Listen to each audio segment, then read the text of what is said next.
100,000 health professionals, nurses, and dietitians on the benefits of artificial sweeteners.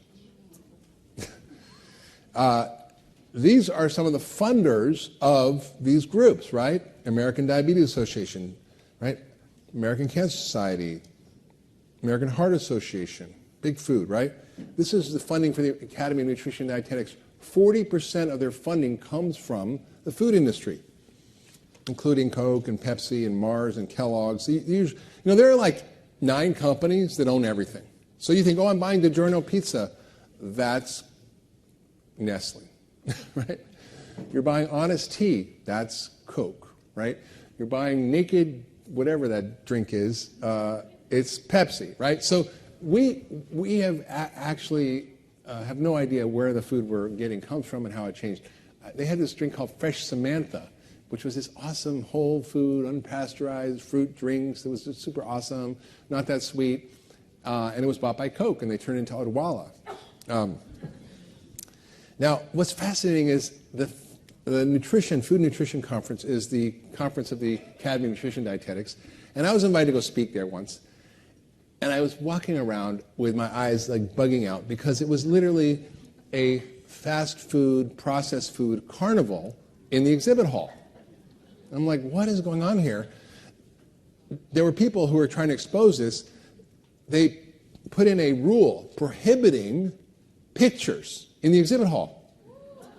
Was it national security? Is it state secrets? Like, why can't you take a picture in the exhibit hall? Because McDonald's had a booth advertising oatmeal as a healthy drink, right? I mean, it's a healthy breakfast. 2 servings of whole grain, only 290 calories, but it has, 8 teaspoons of sugar in it, right? Now, they partner with industry, which may seem like a good thing. We want our nutrition professionals partnering with industry to guide them on what to tell us to eat. Well, they had this program called Kids Eat Right. Eat Kraft Singles. Now, many of us know this as American cheese, but it's legally not allowed to call it cheese because it's not more than 50% cheese. So what is the other 50%? So again, this kind of got called out and they had to stop doing this. It's not only the Academy of Nutrition and Dietetics, American Society of Nutrition, which sounds like a really reputable group. And I have been in this field for a long time, and I was unaware of what this group was doing. They published the American Journal of Clinical Nutrition, which seems like a great journal. There's not much advertising in there. It looks really professional. I loved reading it. They created a Smart Choices program, and Fruit Loops was one of those things that was a check mark. Smart Choices, it has 44% of the calories from sugar. They're like, what's the problem? It's better than donuts.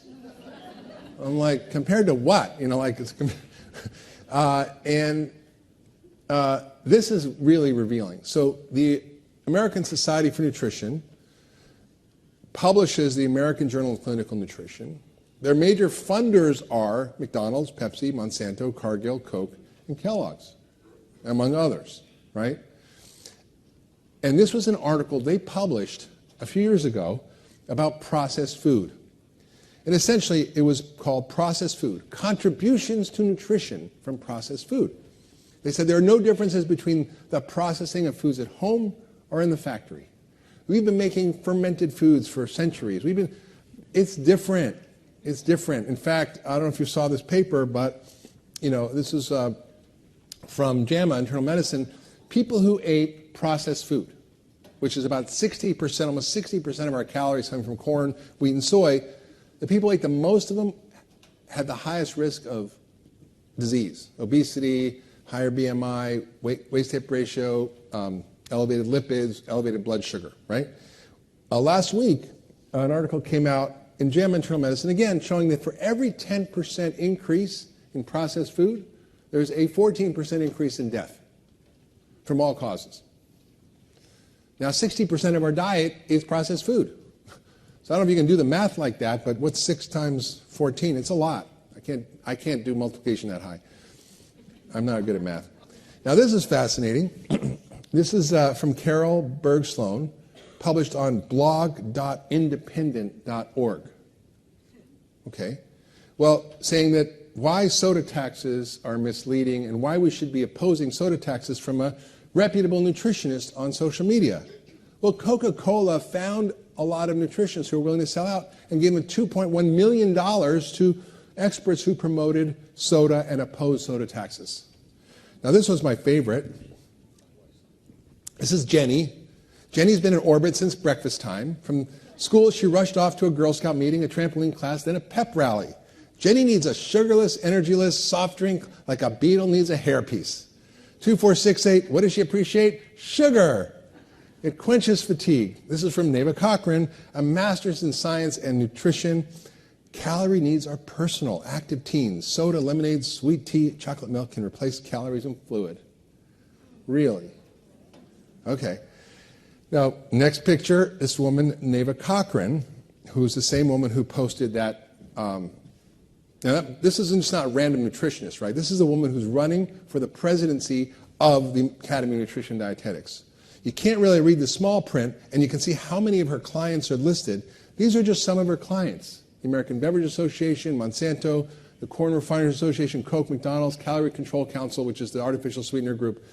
These are who she works for. And she's going to be the president of the Academy of Nutrition and Dietetics. This is a good one. American Heart Association certified. Meets the criteria for heart-healthy meals. Tricks are for kids, right? Lucky Charms, French Toast Crunch, Cocoa Puffs. Are these healthy breakfasts for kids? Has 7 teaspoons of sugar. It has red dye, blue dye, yellow dye. You eat it, you die. Okay. All right.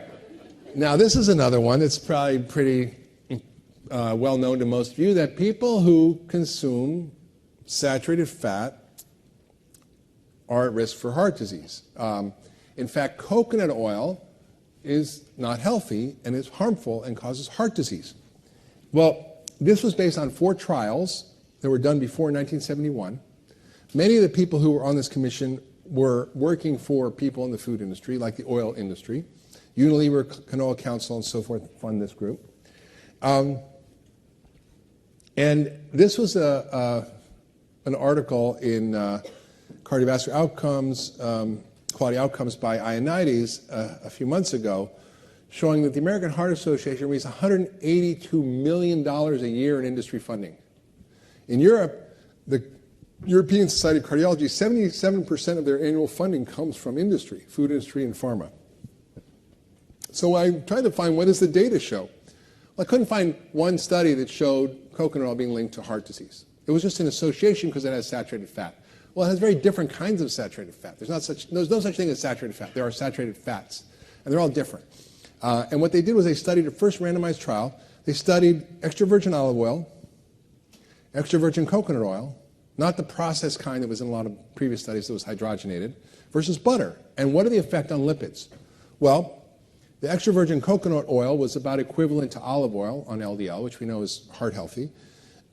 In the HDL group, the extra virgin coconut oil increased HDL more than butter or olive oil.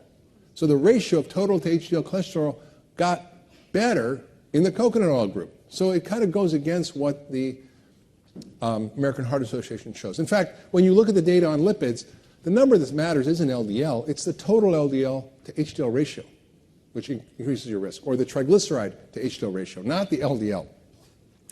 Now, the other problem is astroturfing. You're all familiar with this because this is what got us our current president, which was Russian shills promoting ideas and concepts and activity on social media that confused people, that was not actually accurate, but was really done by people who were professional astroturfers, right? AstroTurf is not real grass, right? It's fake grass. This one of the astroturfers out there, Kevin Sinopathy, who seems like she's from a great group called Science Moms. Who doesn't want to listen to Science Moms? She has great activist tendencies. She likes to protest and said, I feed my kids GMOs, and cited about that. And she wrote a blog, she's written many articles, but I got named out in one of them called The Toxic Chemical Hypocrisy of Food Babe, Joe Mercola, and Mark Hyman. I feel like I'm in a good crew, it's okay. Now let's look a little bit about who she is and where she comes from. Well, she actually has said that the World Health Organization's recommendations for breastfeeding are dangerous. that breastfeeding can lead to starvation and